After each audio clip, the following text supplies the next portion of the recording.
Unleash the power of knowledge and connect with the heartbeat of the African diaspora.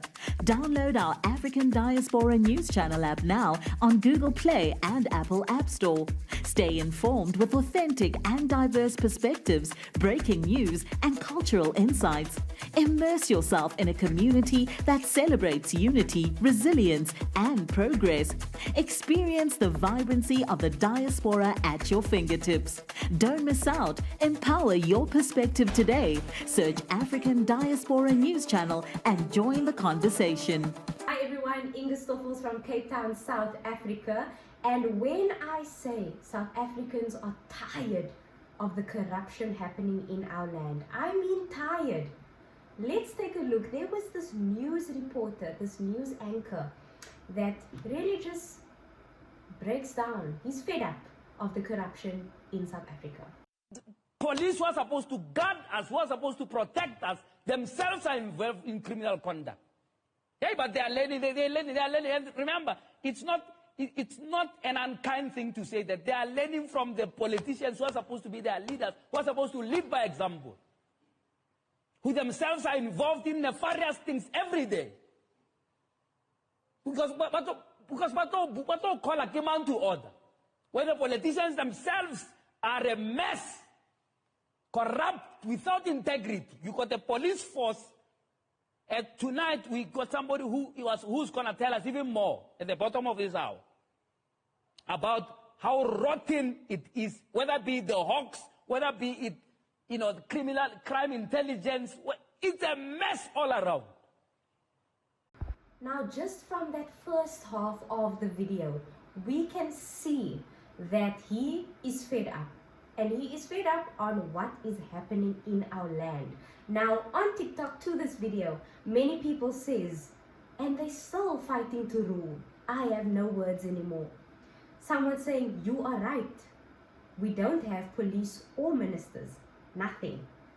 People saying, you are right, my brother, speak out. And then we have a comment in saying, if you cut the head of corruption, the body will die. Get rid of the source where it all originates.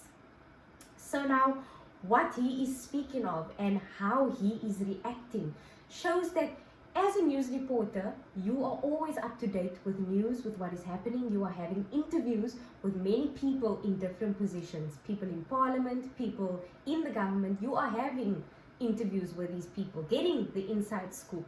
And someone says, you are so right, my brother, I understand this emotional reaction. And then this comment really got me. It takes a lot to get to this point where he can barely express himself. This is when your cup is full and you just can't anymore. What do we do? What do we do? How do we take this further? We have been speaking, we are exposing on social media, and this was on another level because this was exposed on, this was a news reporter who just said enough is enough. Let's take a look at the second part of that video. And then we're expected to keep quiet and say, no. You know, if you talk like this about the police, you're going to turn them against the community. They've done that by themselves. They've turned themselves against the communities. So crooked, so incompetent, this police force, that actually you need an army to come and help them to deal with gangsterism in places like Cape Town. Because half of them are gangsters themselves. They collude with these gangsters. They are in the pockets of these gangsters. That's why you need an army to watch them. It's mad, it's bad.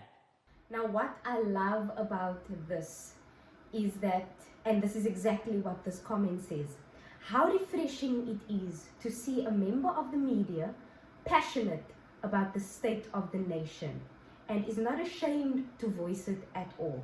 Many people saying, well done, sir. So true, we are tired of this corruption in our country.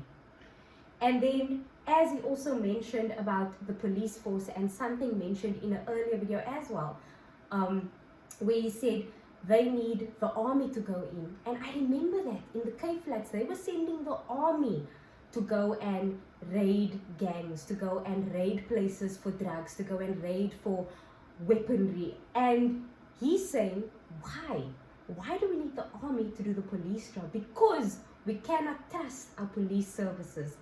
And then there was a comment that came in that said, no, it is not the police force, it's police service. And then this comment to that comment said, and that's the problem. Why can we speak to one and not the other? Are we not a team? Is the one representing someone else? Is the one in someone else's pocket? Are the SAPS, the South African Police Services, are they not one thing? So us as South Africans, we are tired of the corruption. We are tired of being promised things and then hearing another thing. We are tired of living in fear because our police services are in the pockets of gangsters. Our community, we are tired. We are tired of the corruption, and this was just a news reporter who decided to voice his concern. A member of the media deciding to voice his concern. So South Africa, again, we are pleading for an answer. We are pleading for how do we get over this hump of corruption. Many people saying vote the ANC out. Some people saying it is time for the old to go and the new to come in, saying that we need fresh people in politics. Now, let us know your thoughts on that. Is the time of the old politicians, is it coming to an end? Is it time to bring in fresh voices, fresh minds? What is the future here? What does the future hold for South Africa? And what would be, or what do you think would be the best way forward? Let us know in the comment section.